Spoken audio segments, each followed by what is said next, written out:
Chapter 9.1 এর এটা 11 নম্বর math. এখানে আমাদেরকে এই লেফট হ্যান্ড সাইডের এটা ইকুয়াল রাইট হ্যান্ড সাইডের এটা প্রুভ করতে হবে। ওকে, আমরা প্রথমে লেফট হ্যান্ড সাইডটা লিখে নিব। লেফট হ্যান্ড সাইডে আমাদের উপরে আছে sec a plus tan a আর নিচে আছে cosec a plus cot a।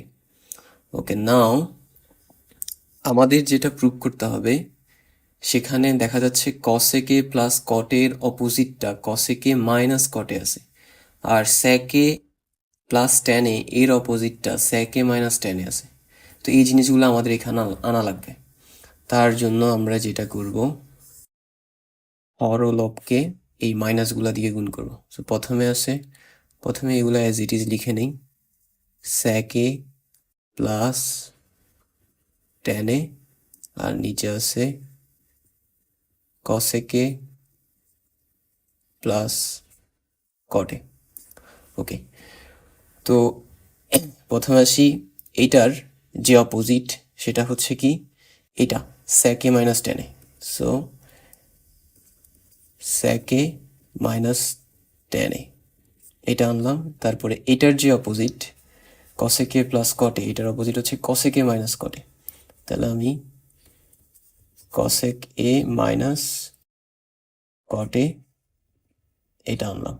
এই সেম জিনিসটা আমাকে হরেও আনতে হবে, মানে হচ্ছে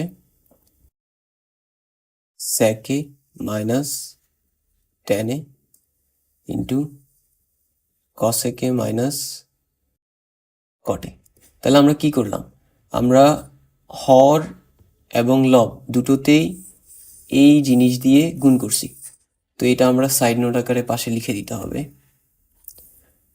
তাহলে আমরা সাইড নোট লিখব যে হর ও লবকে স্যাকে মাইনাস ট্যানে এবং হচ্ছে কসেকে মাইনাস কটে দ্বারা গুণ করে। সো এটা আমরা সাইড নোট আকারে লিখে দিলাম। ওকে, অ্যান্ড নাও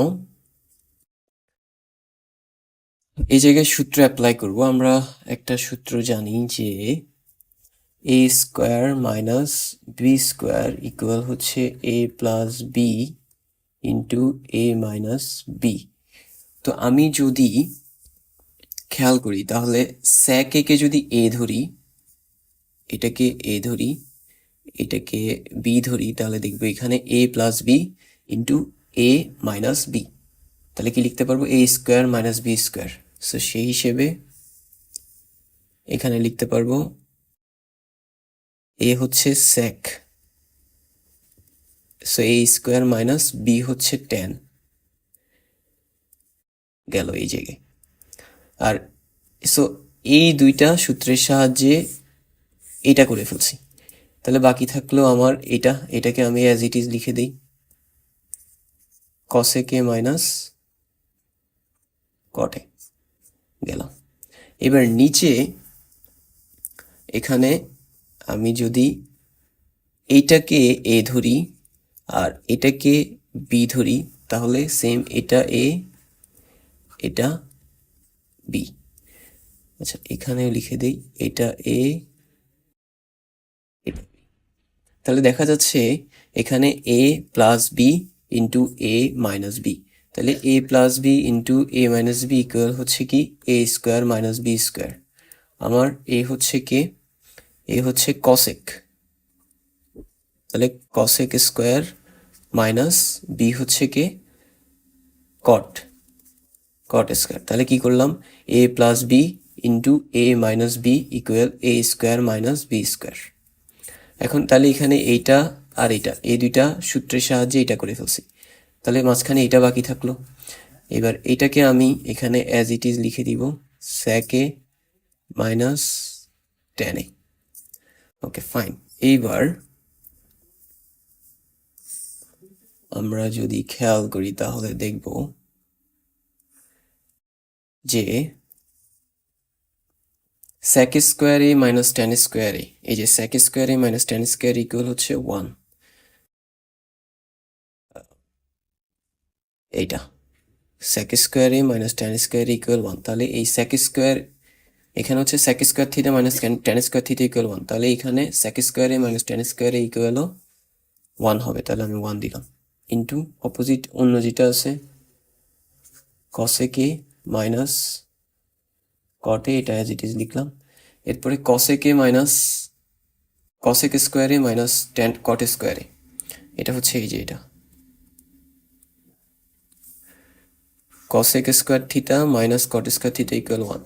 তাহলে similarly cosec square a minus cot square a equal 1 হবে ইন্টু এখানে আছে sec a মাইনাস